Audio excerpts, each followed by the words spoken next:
Ashes of the Last Dragon, Chapter 12. The First Kill. Cole wove his way deeper into the twisted woods, each step an ordeal against exhaustion and the maze of knotted roots. Night still clung stubbornly to the forest, but a faint greying of the sky hinted that dawn lurked beyond the horizon. His lungs burned and his legs threatened to fold beneath him, but he refused to stop. Something about these ancient, warped trees felt alive with malice, as if the bark itself harboured silent judgment. He paused to catch his breath, letting his dark vision wash over the gloom.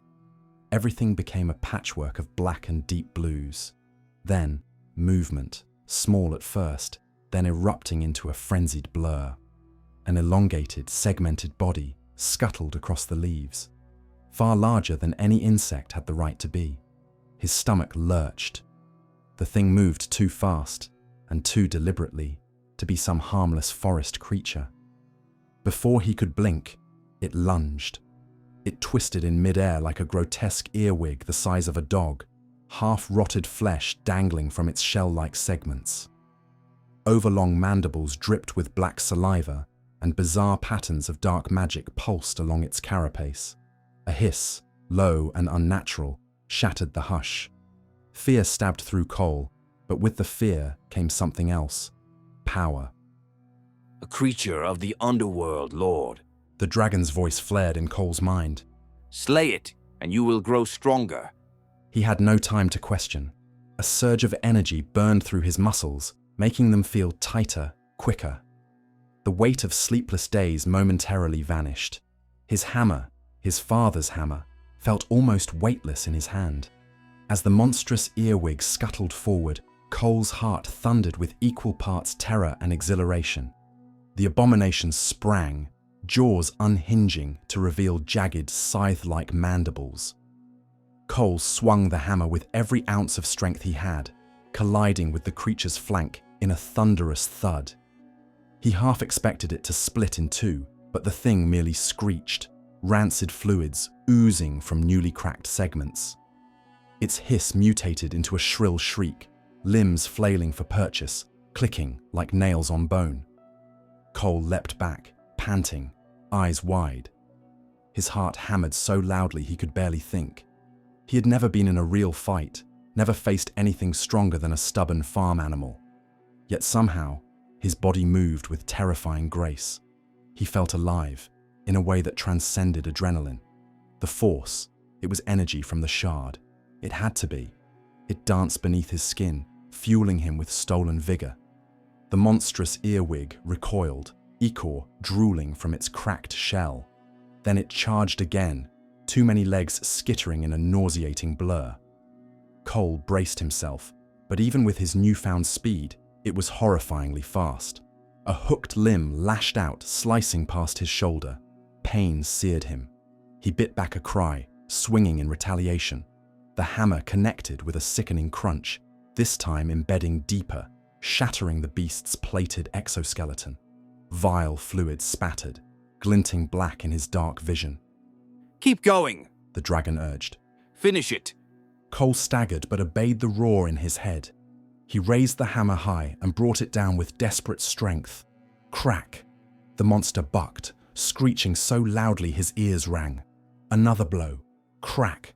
Segments caved under the repeated strikes. With each impact, lumps of rotting flesh and shell flew in all directions. Cole's stomach churned at the gore, but he couldn't let himself stop. The beast flailed, half of its body ruined, yet it still tried to drag itself toward him, jaws snapping. In his entire life, Cole had never killed anything bigger than a rat. Now he was drenched in the spray of black fluid, forcing himself to keep hitting this abomination until it stopped moving. One last swing of the hammer crushed its head, an explosion of cartilage and withered tissue. The creature spasmed, shriek sputtering into silence. Cole stumbled back, hammer clutched in shaking hands. Nausea twisted in his gut.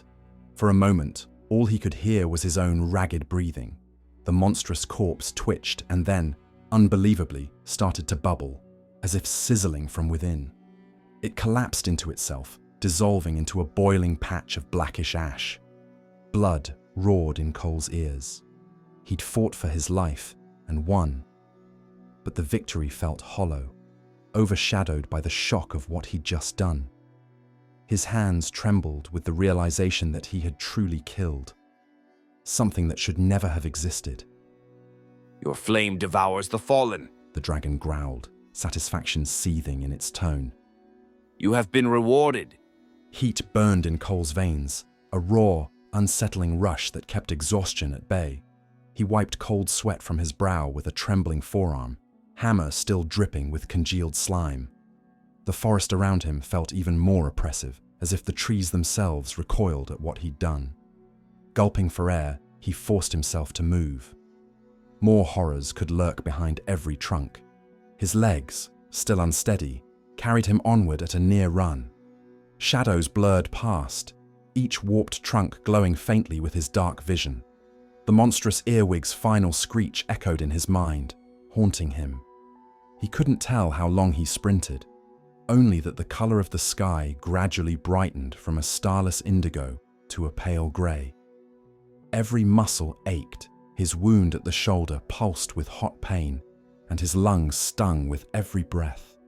At last, he emerged from the worst of the brambles and gnarled roots, stumbling into a section of the woods where the trees stood taller and the undergrowth thinned. No longer tangled in the claustrophobic mass of vines, he could see farther between the trunks, though their looming silhouettes still pressed in on all sides. Dawn's first weak glow threaded through the canopy, a muted pink that cast wavering shadows on the mossy ground. He nearly went sprawling into a patch of wet leaves, his heart hammering from the battle's aftermath. A flicker of relief coursed through him. He'd left the densest, most cursed expanse behind. But as he glanced over his shoulder, the memory of twisted branches and feral shapes gnawed at his nerves. He was still in these haunted woods, only in a sparser stretch where the paths looked marginally clearer. The knot in his stomach refused to loosen, as though the forest might reach out with hungry limbs, dragging him back into that dark tangle of nightmares.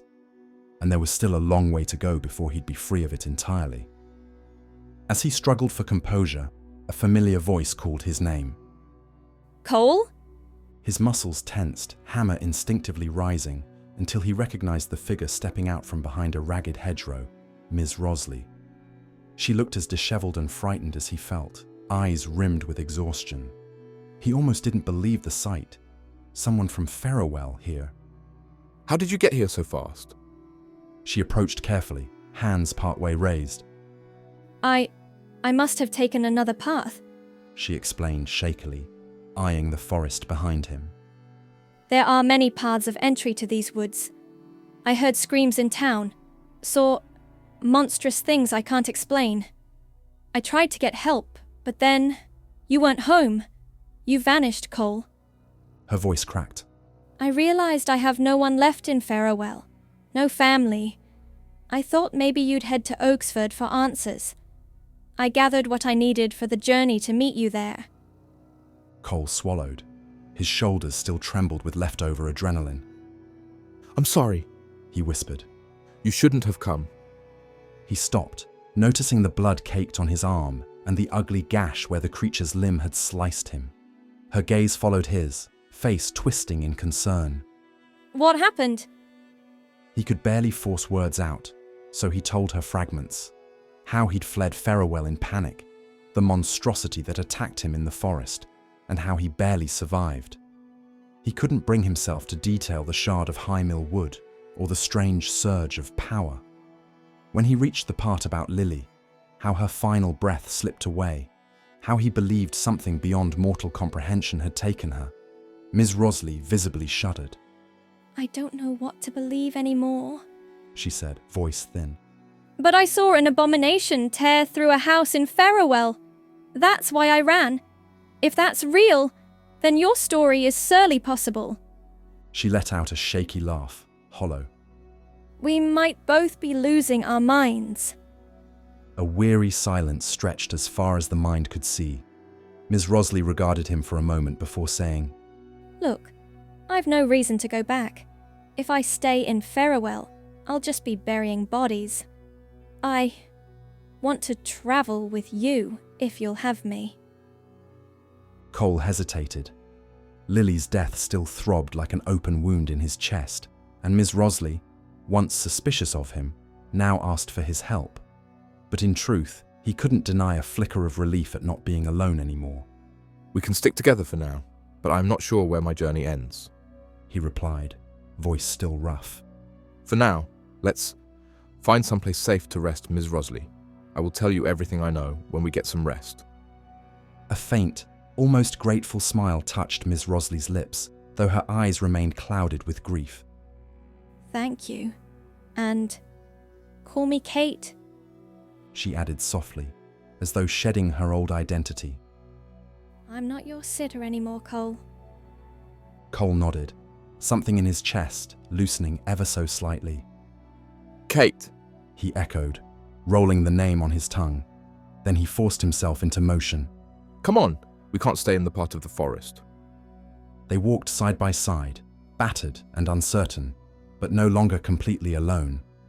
The sun's first rays began to peek through the leaves in the distance over the horizon, a soft light that felt surreal after all the darkness. Cole wiped at the spattered blood on his cheek, flinching at the memory of that final, awful crunch of bone and exoskeleton. He suspected the horrors were far from over.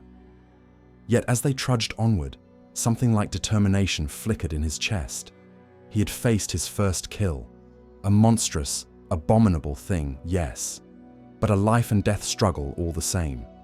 The fact he'd survived ignited a strange, uneasy confidence. If the world was coming unhinged, perhaps this new power was the only way to stay alive.